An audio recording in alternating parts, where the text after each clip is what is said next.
A'udhu billahi minash shaitanir rajim. Bismillahir rahmanir rahim. Les amis, assalamu alaikum. Regardez l'hypocrisie affichée par certains croyants, par des personnes qui disent que Allah subhanahu wa ta'ala suffit pour eux comme Seigneur, que Allah subhanahu wa ta'ala suffit pour eux comme allié, qu'Allah subhanahu wa ta'ala suffit pour eux comme le seul à pouvoir leur demander des comptes, qu'Allah subhanahu wa ta'ala suffit pour eux comme législateur, qu'Allah subhanahu wa ta'ala est pour eux le témoin de toutes choses. Mais pourquoi ils acceptent qu'Allah subhanahu wa ta'ala est le seul législateur si derrière ils n'acceptent pas ces législations telles qu'Allah subhanahu wa ta'ala les a établies? Le fait qu'ils n'acceptent pas que les propos d'Allah subhanahu wa ta'ala sont clairs et qui par conséquent il faut qu'il y ait des sources externes pour venir expliciter ses propos. Alors qu'Allah subhanahu wa ta'ala a dit que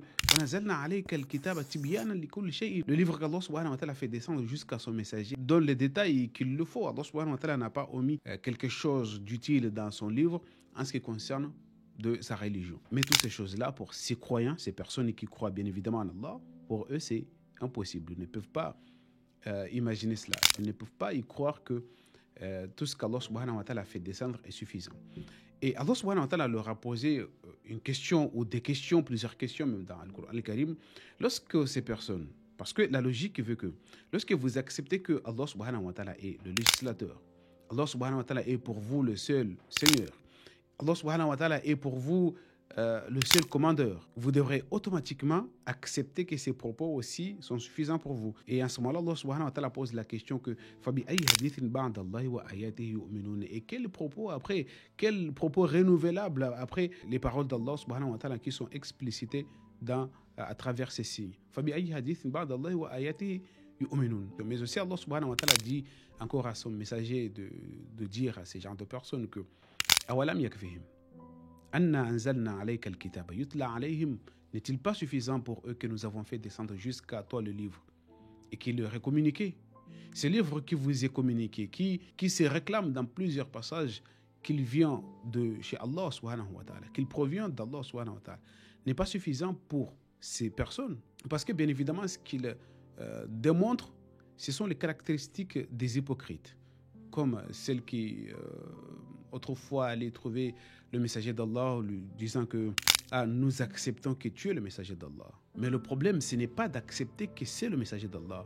Là, plusieurs personnes l'acceptent. Non, c'est pas ça. Le plus important, c'est d'accepter le message qu'il véhicule, le message qu'il porte. Mais ce n'est pas la personne du messager qui est plus important ici. Et ces genres de personnes, Allah subhanahu wa ta'ala nous a dit dans Surat Yusuf,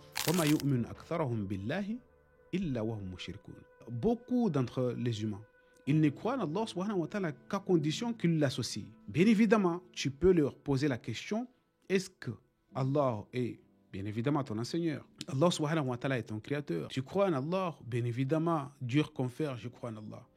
Mais est-ce que tu crois en ces paroles de manière absolue, dans sa totalité, et tu crois que les ordres d'Allah subhanahu wa ta'ala sont suffisants? Ils vous répondent non, parce que il y a des personnes qui viennent aussi avec des ordonnances il faut les joindre là-dedans pour que toutes ces paroles aient des sens.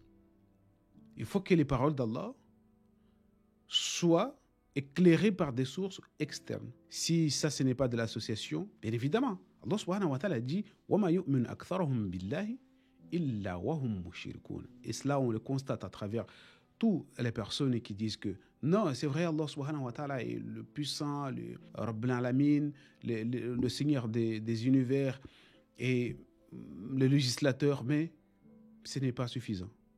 Mais ces propos ne sont pas clairs. Mais, il y a toujours mais. Et dès lors qu'il y a un mais, ce qui veut dire que là, il y a ces genres d'incertitude. Le doute aussi se positionne là-dedans. Déjà, la ya'tihi al-batil min bayni yadayhi wala min khalfihi. Et Rabbana subhanahu wa ta'ala nous a dit aussi dans Surat Al-Baqarah, la rayba fihi hudan lil muttaqin.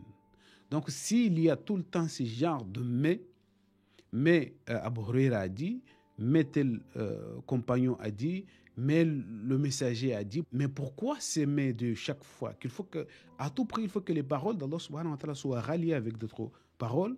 Il faut qu'il y ait ce statu quo que non à la fois Allah subhanahu wa ta'ala décide à partir de son livre, mais il faut qu'il y ait aussi des sources auxquelles on les attribue à Allah subhanahu wa ta'ala. non pas simplement son messager, mais on les attribue à Allah subhanahu wa ta'ala. Parce qu'on dit que tous ces propos, ce sont les propos du messager d'Allah, et que par conséquent, c'est une révélation. C'est Allah subhanahu wa ta'ala qui les a révélés, qui les a dites.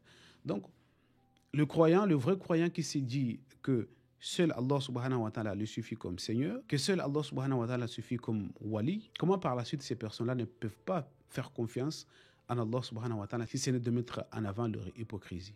Wassalamu alaikum.